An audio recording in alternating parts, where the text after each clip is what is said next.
За та хүндээ энэ өдрийн гэгээлэг алуу мэндийг хүргэе.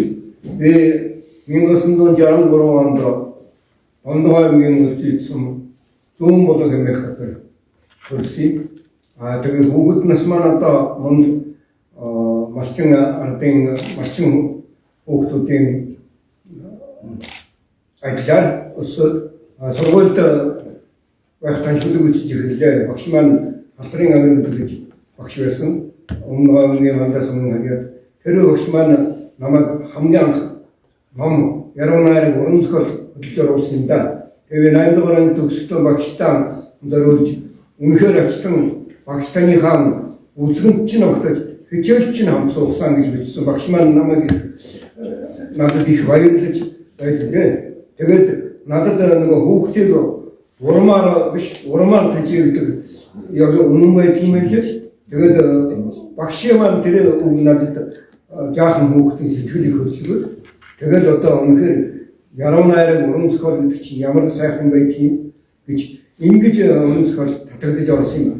Тэгээд дараагаар нь өөрөө чөлөөг өчөөд цэрэгт байхдаа бичээд ер нь тэрнийг таслаагүй явсаар байна. Тэгээд 2004 онд анхны өдрийн нутаг гэж намаа болоорын ямаагаа тэр үзүүлж анхныхаа номыг хэвлүүлээд хөл газар хөрөхгүй гэж явлаа.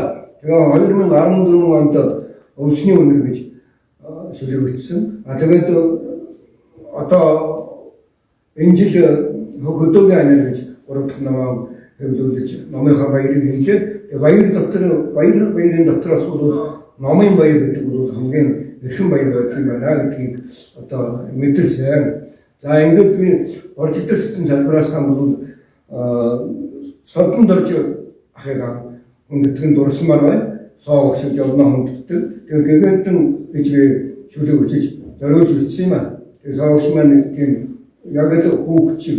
Тэгээ гэгэл хүний сэтгэл тэгээд уншихтаа агуу мундаг шудраг сайхан тод сэцтэй гоё уншдаг тийм ах байсан да. Тэгээд гэгэнтэн гэж яруу найрагч содонд орж ахтаа алтан жаргал ах минь алс ява сурагтай андуун дөхөн хорвоог аршаа зөргсөн шүлэгтэй мядагчил шар халцсан хүн мянган шүлэг баримтгал хой олон зул мандахын ажлаа номын нэгэ цацарч очир дарнат хөвлган залрах мэт болно дорноос үүр зах мэт догдонхон шүлгэн уншиж эрх мэт хэлэхгүй догдон таяан өрхөх хатал дорны шаргал гойд бороо цайх мэт тайтгар мой алтан жаргал ах минь алс яваа сурагтай андуун дөхөн хорвоо аршаа зөргсөн шүлэгтэй. За би яруу найрагч нөхөдөө их баярлж явдаг. Яруу найрагч болсондоо өөрийнхөө одоо ховорхон хувь тавилан да гэж бодож явдаг. Ер нь яруу найрагч хүмүүс хүнд яагаад нэг муу юм хийхгүй дээ гэж би боддог. Миний сайн яваагийнх бол энэ яруу найрагч нөхдийн халуун дулаан нөмөр нөөлөг энэ нөхдийнхөө хайр төсгөнд би ингэж шүлэг үчиж задарч явдаг юм аа гэж хэлмээр байна. За ингээд би шүлгэн босгочгоод эрхэм хүмүүсээ хүндэтгээд өөрийнхөө шүлгнээс дуулъя. Орсон бол энийг би тухайн үед хар цагаан хоёр ууртай байлаа манайх. Тэгээ хар цагаан хоёр уур маань ингээд төвшөлтөд зогсож байхад үнэхээр хүний онгод ордгийн гэдэг сүрлэг амтныг хараад тэгээ тэмээ дээрээс босоо уун гэж ярьдаг шүү. Үсэж буунгуудаа цасан дээр сууж угаад хоёр уураа ингээд сөргөөцөө зогсож харж угаад шүлгээ бичиж суулаа. Тэгээ тэр шүлэг маань орсон бор гэж.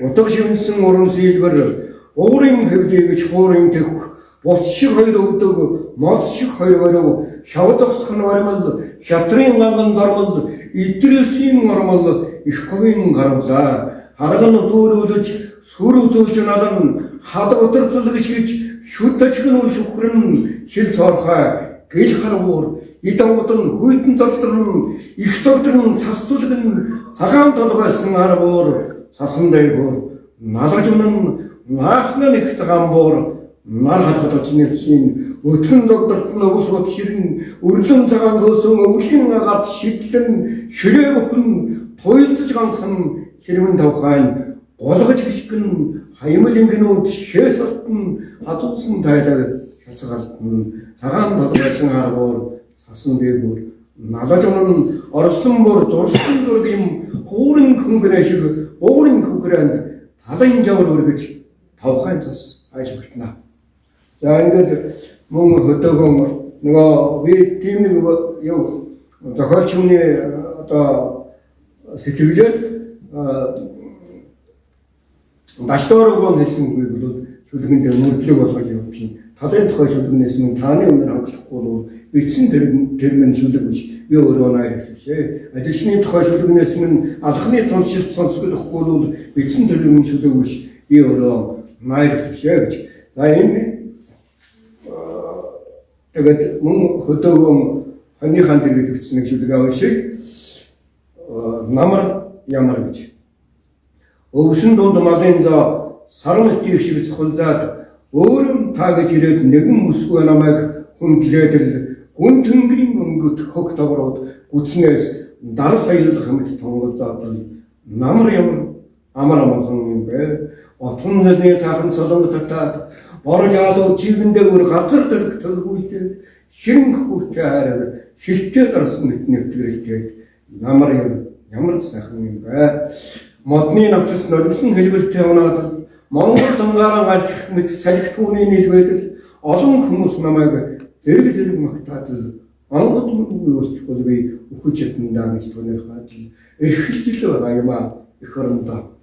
За ингэ энэ дуучтаас бол би адарсан гэдэг дуучныг эрхэмлэж хүндэлдэг байлаа. Тэгээд хоньныхан дэргэд мөн хоньныхан бэлчээр адарсан гин дуулж чаддаг хүн болох гэж өөрөөс дуулж тэгээс үүдэн зарим хүмүүс та чинь өөрөө адар сүрэнтэй адилхан их төстэй хүн байж тэгэхээр бас уран орж эдгээр баярлж бас бэлцхэн хөөрч тэгж явлаа. Тэгээд би адар сүрэнд зориулж утсан шүлгээр энэ дахин бичсэн юм. Тэгээд энэ цаасан дээр ураа уншаа. Архахын алдар дуучин адар сүрэнд ардын дууны адраа араажавар адар сүрэн дуулаж байна. Айл дэрсэн хүн дөхөж суугаад сонсож байна. Чимэд дорж марчин нөхцөлгөөнд төлөвлөж байна. Чимэг болон адар сүрэнгийн дуу зуурайтж байна. Алтаа хангаан уулсан адар сүрэн дуулаж байна. Айл айлын хойморт ардын дуу алжирлыг авчирч байна. Саан гэртээ унлагын дээлтэйгэн сархтанд жаахан харсан адраа сумын хөлөөлт хөнгөнөж байна. Зургаар нь олон түмэн цуглаж байна. 20 дуулаа адраа хоолой сөсөнгүй 20 дуулна 21 дуулна 20-ийн цагийг шингэтэл дуулна гэдэг яг л даруухан адраа инээж байна. Монголд он цуутай юм мохоонгүй дуутай юм ардын дууг асгаж байна адраа алгаан хурцл ташиж байна. Ард түмэн баярлаж байна. Хөхөрч байна адраа хөнгөнөж байна адраа.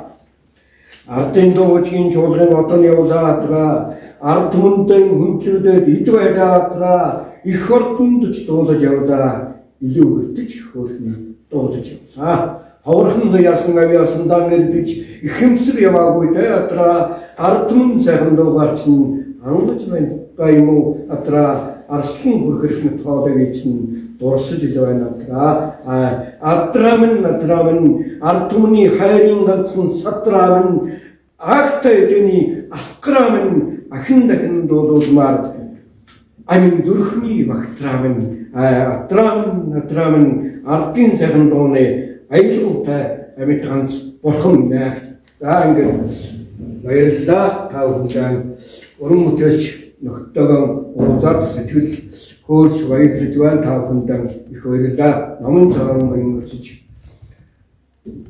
номын сайханд оршиж яруу нарийн үнсгаж яруу сэтгэлээр найруулж байх болтугай. Нэрөө